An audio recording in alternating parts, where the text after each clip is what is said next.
Hi, I'm Tiffany Oshinsky. And I'm Kat Bell. And this is Serving Pancakes with League One Volleyball. The inaugural season is finally here.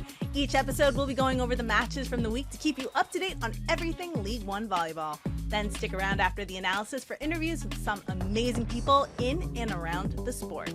Today's episode features two Love Houston players, outside hitter and recent NCAA title winner Penn State grad Jess Mruzik, and former University of Hawaii All-American middle blocker Amber Igiede. But first, Kat, let's talk week 5. What's going on? I'm doing so good. How are you? I'm doing great. Another week in the books. I know it's going kind of quick right now. I feel like I think the season is starting to really take off a little bit, and I'm tired right now. Like I said, the last 2 days I've been playing middle, so like my body is shocked right now. But I'm doing really good. Positive vibes. Positive vibes. Well, let's start with your game on Wednesday. It was Battle of Texas. I know you might not have some good feelings coming from this because Love Houston did beat you guys, Love Austin, in 4 sets in Austin on your home course. They won 33-31, 25-23, 21-25, 25-16. So talk about it, Kat. What happened in that match? What did Houston do to forge through and get that W? You know, Houston's a great team. I also think this ATX Austin team, we have a lot of stuff we need to iron out right now. I think right now we're going back and forth with starting lineups, and different things are kind of happening on the court right now. I think the last set for us was very disappointing. I think the score was like 16-25, I think, or something like that. I think at one point it was like 17-8. So it wasn't a good fourth set. But Houston brought their best that night, and like we saw Jordan Thompson, she went off. Yeah, well, let's talk about Jordan Thompson. She was named player of the match. She truly did.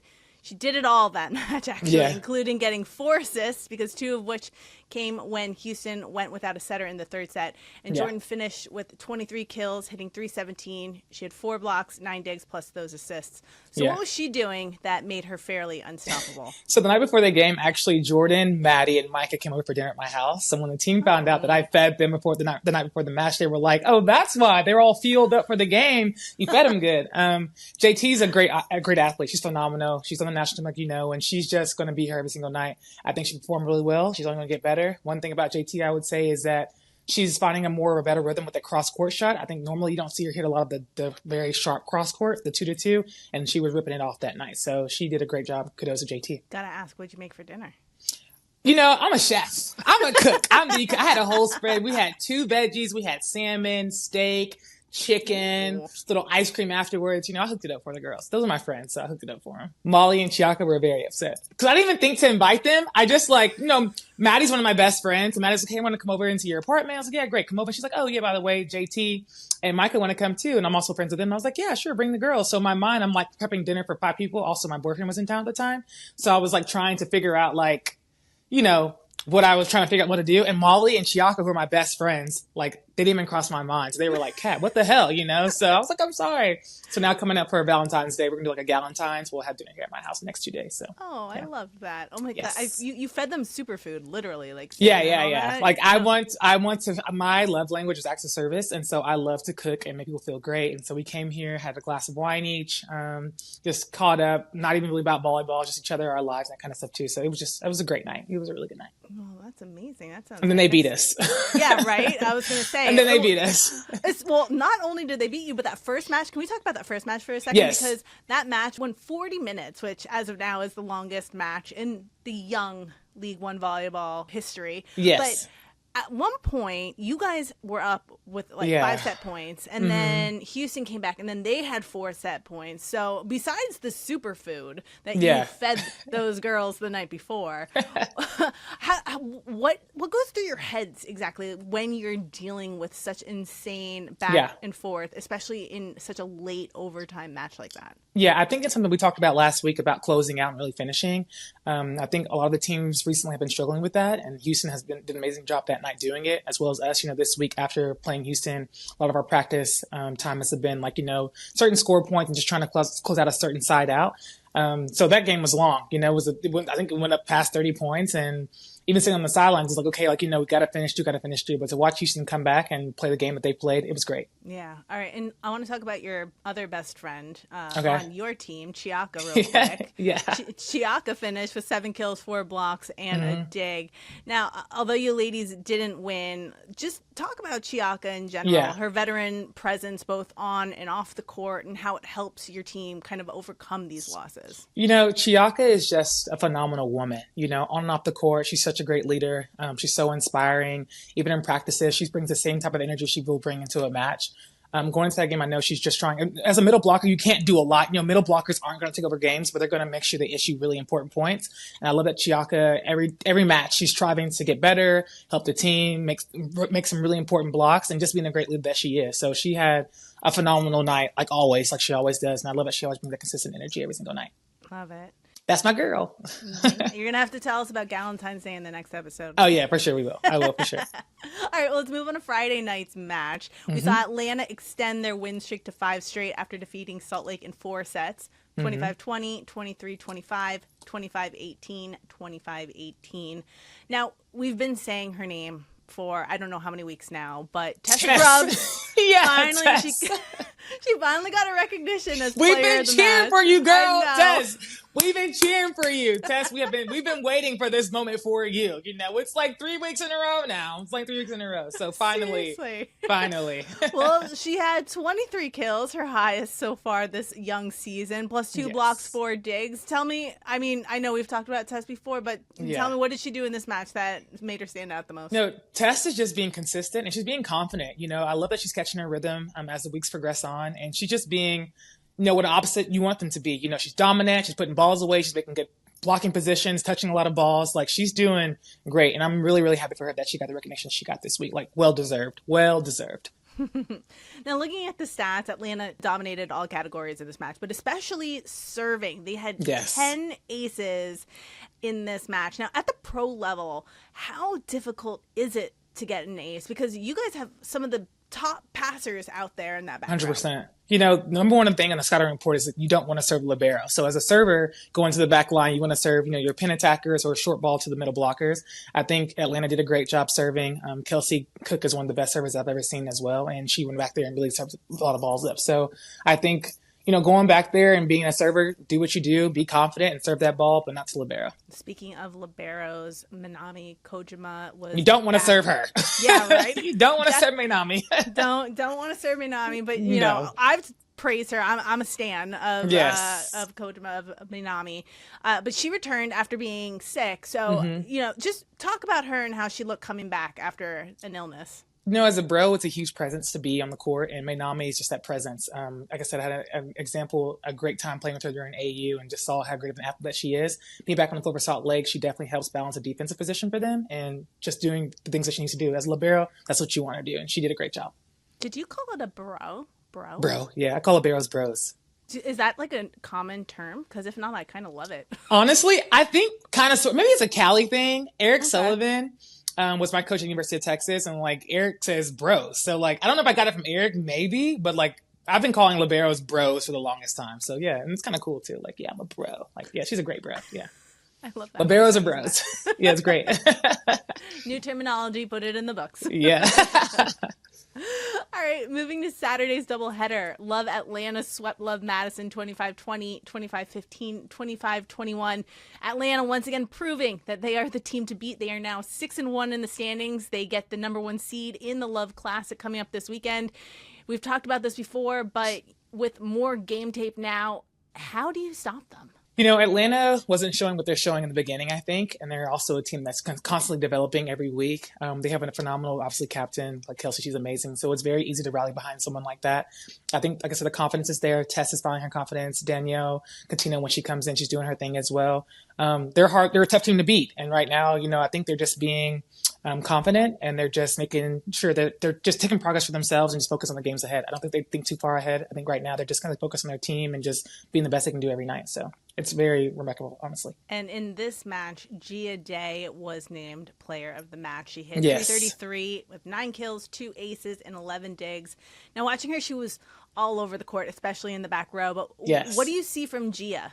That's Gia. I watched Gia play at Baylor. She was a phenomenal attacker and defensive player, as well as passer when she was in Korea. We didn't get to see her a lot during AU just because, again, AU is one of those things you have to kind of know people to kind of really see the floor a lot. Towards the end, Gia started getting out there a little bit more, and you can kind of see what she can do. But I'm so happy for her being able to be out and playing Atlanta and doing what she does at a really, really good level. She's great. Gia is what you see. Gia is that all the time, and sometimes even more. So kudos to Gia. All right, and the last game of the week was another 5-set thriller with Omaha coming out on top 25-17, 25-21, 18-25, 19-25, and then the final set was 15-12. Outside hitter Jaylee Winters was named player of the match with 20 kills and 20 digs, and she's so fun to watch. I love watching Jaylee. So what makes Jaylee so tough to defend? She's so dominant, She's very aggressive. She has a lot of energy, and also just she's very consistent about where she puts the ball. She's very smart about her shots. Her position to the ball is really great, and she puts up a really good part of the offense for Omaha. All right, that match also marked the debut of recent Nebraska grad libero. Yeah, they've been waiting. Yeah, bro. The fans been waiting for Lexi. Now, at one point, Omaha had 3 generations of Nebraska legends in the back row. They had Jordan Larson, Justine Wong-Orantes, and Lexi. How much of a force will that back row be from here on out? It's amazing. I can't even imagine what Lexi was feeling being back there next to those 2 amazing players.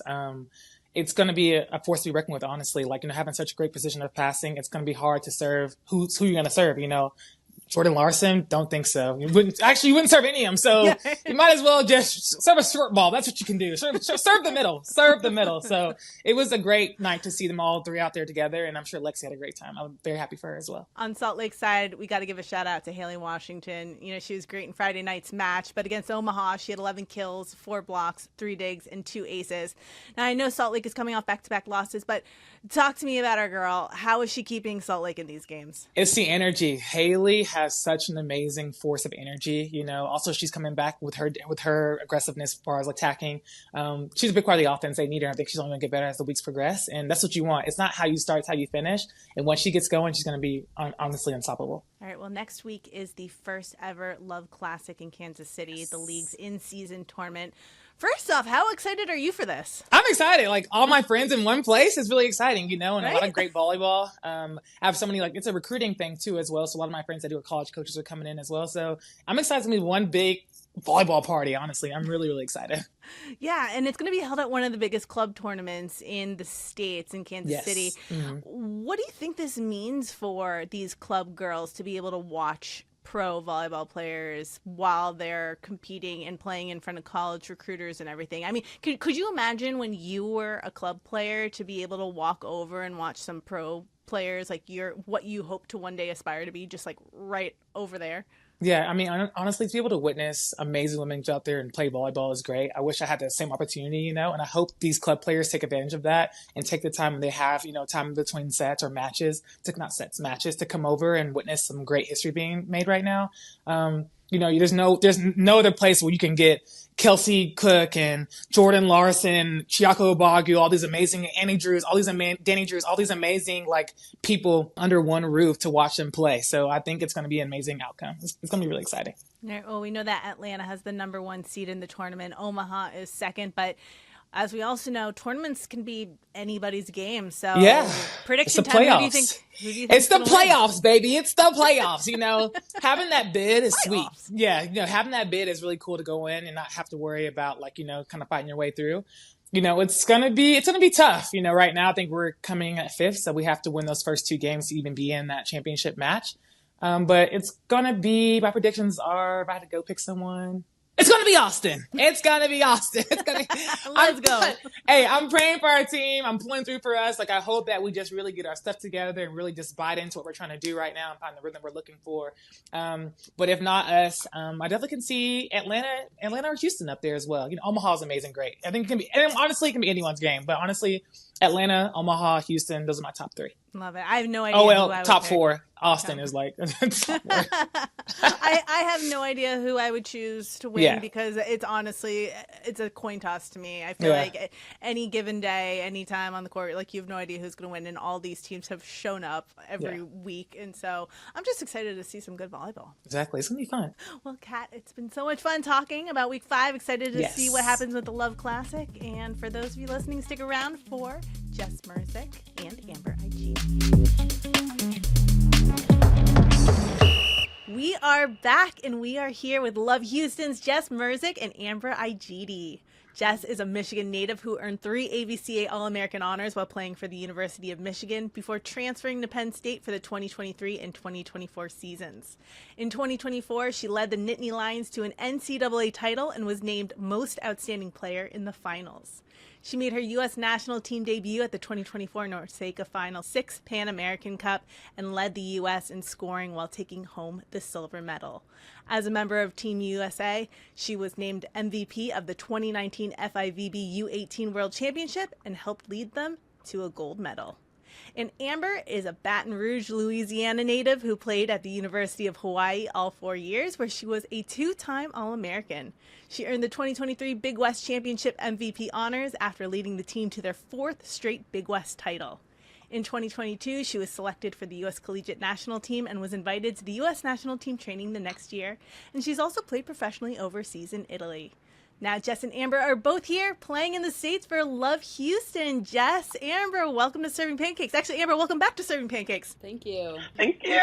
Thanks for having us. So excited to have you two. Did you guys know each other before you started playing on Houston? Okay, so for me and Jess, I think cross paths in the summer for USA summer when we were in college. So that's how we kind of knew of each other. But yeah, I was so excited when I found out Jess was coming on our team. So yeah, Jess, you're one of the LOVB 6. You were actually the last player to be introduced to the league. How exciting was that for you? Yeah, it was awesome, and I had worked with LOVB a little bit in college, just doing some different things through like NIL and club activations. So I was just really excited to be a part of their journey as well. Now, you guys are pretty new to the professional scene. Obviously, Jess, you just finished college. You just won the national title. Amber, you had a year in Italy. How has this pro season been like for you guys? Jess, you can go first. It's been, honestly, the transition has been very easy. The league has made it very easy. My teammates have made it really easy, and our coaches have done such a good job, and it's just been such a whirlwind, and it's so exciting that we're playing some really high-level volleyball right now, but we know that there's still a ton of room for us to grow, and there's a lot of time left for us to do that. So it's just really exciting because this group is awesome off the court, but on the court as well. Yeah, I just want to piggyback off of Jess. I feel like it was a very smooth transition because obviously League One is a new league, and with anything, starting something new can be scary. So I really enjoy how the perspective of all the girls is, and everyone just kind of dove in and bought into this new league. And like Jess said, the competition is great, the level is great, and it's so nice to think about that the level could even be higher as well. So yeah, I feel like the perspective of the girls is really what is making the league great, and yeah, everyone is bought in. So Jess, you joined a little bit after everyone kind of already got together in Houston. When you arrived, was it like national champion is here? Or, did they welcome you with open arms? Yes, they were very, very welcoming, but also at the same time, like, I knew I just had to move on quickly and like switch gears pretty quickly because this isn't college anymore, and honestly, like, nothing about it is even remotely similar to your experience in college. So, but they were super welcoming, and yeah, they've been awesome. I definitely wouldn't be able to have transitioned as smoothly as I did without them. Were you nervous at all? Yes, I was. I mean, it's super intimidating walking in here mid-season, but also walking into a group of veteran players who have Olympic experience and a ton of international experience, but I've just kind of embraced that, and I'm lucky that I get to be in the same gym with them every day and learn from them and watch them. Yeah, I mean, you guys have Jordan Thompson and Micah Hancock on your team. Were you guys kind of like, oh my gosh, I can't believe that they're on this team? Because Amber, I remember when I interviewed you with Kim Hill over the summer during the Olympics. Oh, yeah. You were like, it's Kim Hill. Like, do you kind of have that same feeling walking on the court, or has it kind of settled in like, these aren't just girls I looked up to, but now I get to play with them? Well, yeah, it's for sure settled in, but at the same time, it's just a feeling of gratitude. And me growing up, I think I've spoken to you about this before too, Tiffany, that I just watched a lot of volleyball growing up, and I enjoy like the competitiveness of the sport and all the different type of girls that play volleyball. So me knowing of a lot of the girls in the league. It just holds a sense of gratitude that me watching them when I was younger and like playing against them in college and now seeing everyone here like full circle. It's the feeling I have is gratitude. So yeah, that's what I feel like every day. When you guys joined the team, I know that, in college, you guys are pretty close in age, but when you got to the pros, all of a sudden you could be 21, 22 and be playing with 30-year-olds. Did you guys find the transition from playing in college to playing with older women easy? Like off the court, did you guys find your common ground pretty easily?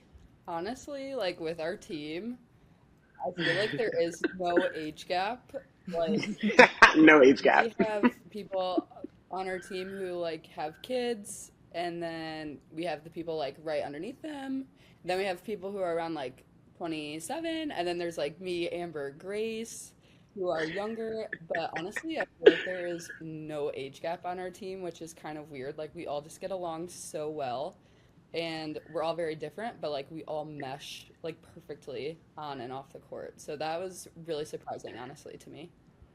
Yes, I was going to say, I think the reason Jess is saying that is because everyone gets along so well. And I don't know, no one makes you feel like, oh, like you're so young or you're so old. Like everyone just, I don't know, you don't have to be so relatable. But at the same time, I feel like the conversations we have, like it's almost like getting good advice from the older ones. And also, I don't know, we do a lot of team bonding. So I agree with Jess with that. Yeah. What's some of the team bonding stuff? I love hearing this because, like, well, real quick, just to give you a little fun story. When I was interviewing Sarah Franklin a few weeks ago, I was telling her about like when I was going to college and I graduated high school in '04, and she's like, I was too, and I'm like, oh gosh, but like she's so sweet, and I feel like just talking to her, I'm like, I could still hang out with you. Like, so what were some of the bonding things with you guys? Well, okay, so we did a Secret Santa. Obviously, on the record, we did a Secret Santa, which was really fun. I don't know if you can see this little plant in the background, but Kaisa got me, the setter on our team, she got me this plant. And yeah, we did Secret Santa. What other ones, Jess, can you think of the top of your head? I don't know. Oh, we're planning one for the Super Bowl. Yes.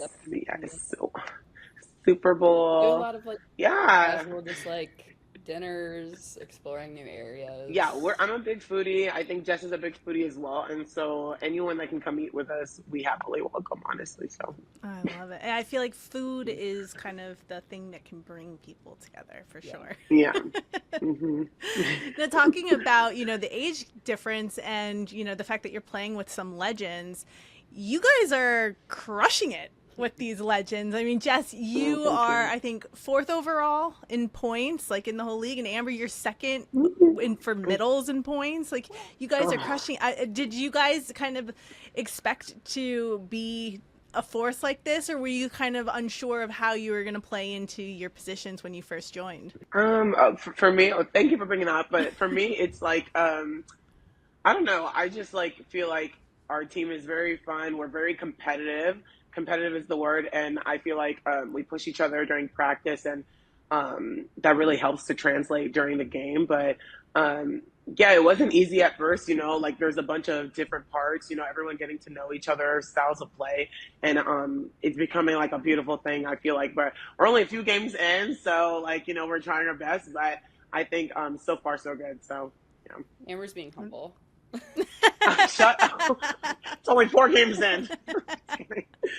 Yeah, I would just reiterate what Amber said. Like, we are very competitive, and I think we do a good job in the gym of pushing each other every day. And it's also not even like the other outsides pushing me. It's like Micah pushing me to be better, or like Amber pushing me to be better. And we're always talking and communicating and analyzing like how and where we can be better.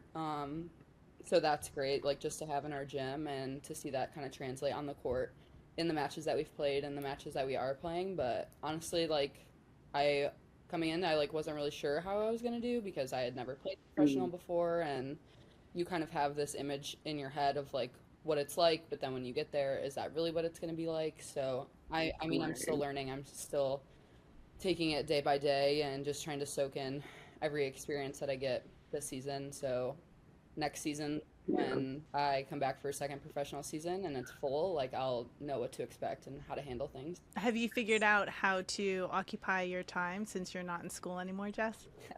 Okay, that's funny you say that because my last semester at Penn State, I was only in one class. I got really into sourdough making. It's fun and it's like a little experiment. Unfortunately, I did not bring my sourdough starter down to Houston just because we were in like a little rush. So my recent hobby has been coloring. I love coloring. Oh, like those the like adult coloring books. Yes, and I like bought some nice markers. It's very fun. I like it. What's your starter's name for your sourdough? I don't think I ever named it, honestly. Name it right now. Name it. No, don't put me on the spot. No. What about you, Amber? Because I know that when you play internationally, that there's also the schedules are very different. And yes, you do have downtime, but I keep hearing from people it's a little more lonely when you're overseas. Yeah, and that's crazy, Tiffany, you bring this up though, because we were just talking about like doing outside hobbies outside of volleyball. So yeah, I think we're still in the process trying to figure that out, but it is a little easier here when you're in America because I don't know, you could just look up something very quickly, like navigate here a little bit easier. But I don't know, for me, I'm really trying to figure out my hobby right now. I like reading, I like watching Netflix when I'm not like, in practice. I really like being at home. I'm thinking about indoor skydiving, so let's just stay tuned for that one. Ooh. But we'll see. Jess knows about it. And I also really like dogs. So I heard Jordan Thompson like volunteers or is going to volunteer for like some, animal shelter thing. So I'm going to probably ask her about that. So we'll see. That's so sweet. I love that. Yeah. I would not be able to do that. I'm an animal lover, especially like I'm a crazy cat lady, and I would not be able to like leave the shelter without taking a cat home every single time. Taking one. Exactly.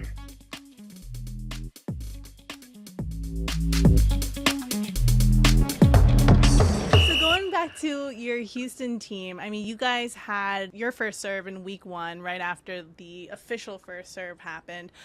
You're not going to have your next home match, your weekend with Love, until the end of February. Do you feel like people are antsy, waiting for some more Houston volleyball to come in? I would say yeah. I think like, our fans that very first week were so fun and so like into it and so electric, and so many people were like, I can't wait to come watch. And it's been a long time since we've played at home, and it's definitely, the travel has just been tough, and we're home for like 3 days and then we leave again. But honestly, I feel like it is building some sort of like anticipation for the fans to like want to come back. Yes, it definitely is building anticipation for the fans, and not only them, but for us. Like, I feel like everyone on our team wants to be able to play home even sooner, but it might be a blessing in disguise, that we're playing so far away. So it'll probably fire us up even more. So, yeah.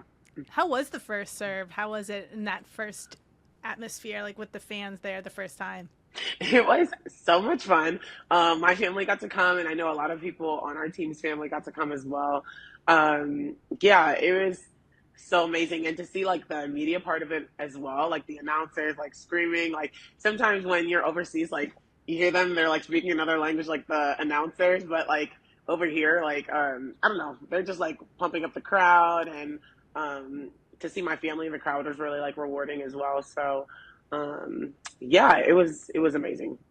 What about you, Jess? How was your first serve experience? Yeah, it was awesome, and I think the league did such a good job just making it such a big deal, and the Houston community definitely showed out. We had so many club families, parents, coaches, like so many people came, and it was cool just to see how many people like care. So yeah, we're just really eager to like get back there and see everyone again. Did your parents come down from, are they still in Michigan? They are in Michigan, and no, they didn't. It's like really hard for them to take off work with all the traveling that they did in December and throughout that makes sense and stuff. So, are they trying to come to any of the more local ones, like maybe Wisconsin or Nebraska? They will be in Kansas City for the LOVB Classic, which I'm very excited for. Awesome. That's exciting.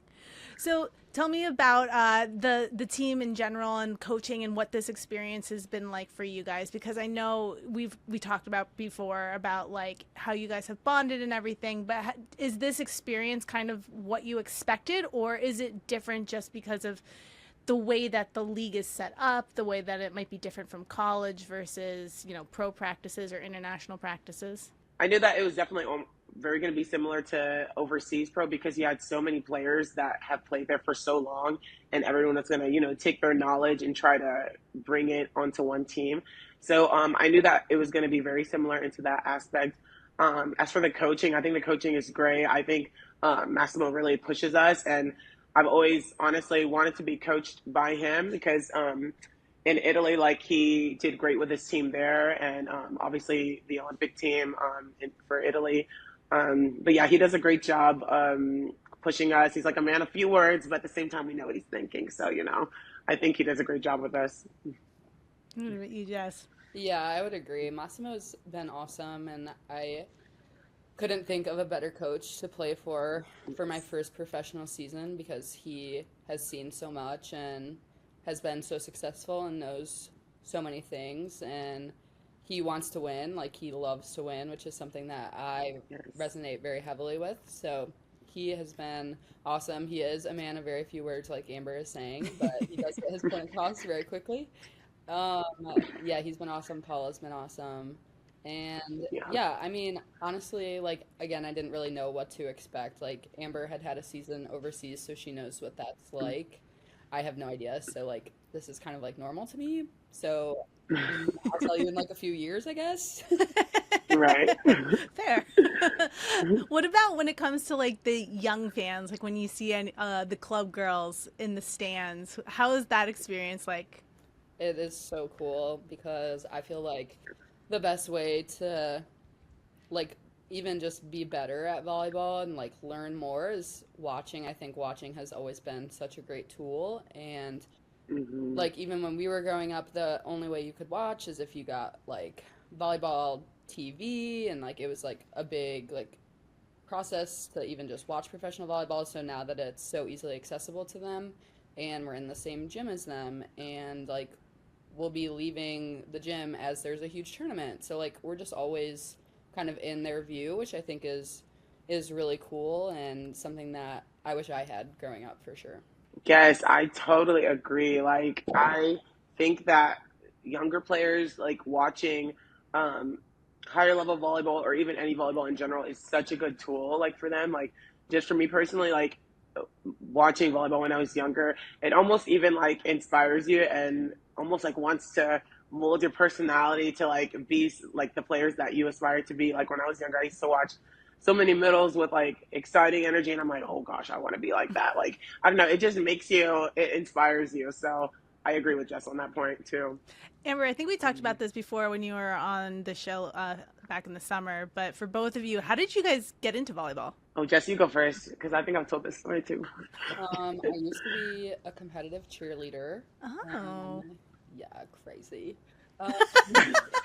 Yeah. It was kind of just getting like a little too serious for like my. Wait, were you a base or were you a tumbler? No, okay. I was. This was 4th grade. I was cheering with like high schoolers, so I was like the flyer, like the whoa, flyer. I know, crazy. That's impressive. Yeah, it was just getting like I liked it, but it was getting too serious. Like I knew I didn't want to do it for the rest of my life. So one day I just saw a girl like playing in my middle school gym, and I thought it looked fun. So I begged my parents, and I remember like cutting out these like magazine clippings of like a Michigan volleyball camp ad and like putting them all over my house so my parents would see. Oh, cool. So that's how I really got into it. You manifested your journey, bro. That's crazy. You know, back then, that's crazy. Yeah, right? That's crazy. Wow. I love that. But yeah, for me, just really quick, I think I was like in 5th grade or something, and a girl runs out of the gym, like in my PE gym, like really sweaty, and I was telling my sister, I was like, because we went to the same school, I was like, what sport did she play? And my sister's like, that's volleyball. Like, that's way too hard. You're not going to do it. And my sister gets mad when I tell this story because she sounds like I hate her. But she was like, no, that's too hard. And so me and her ended up trying out. And yeah, the rest is journey. So yeah. Now, I know, like, when I used to play, it was kind of like I did all the summer camps I could possibly do, or that, like, my parents could afford to do because they're not cheap. You know, I tried to play, like, on all the best clubs that I could. I played, like, high school and everything. I started going to the gym as soon as I was old enough and, like, legally allowed to go to a gym and start working out. So for you two, what was your process to become who you are today? I grew up with an older brother who is 6 years older than me.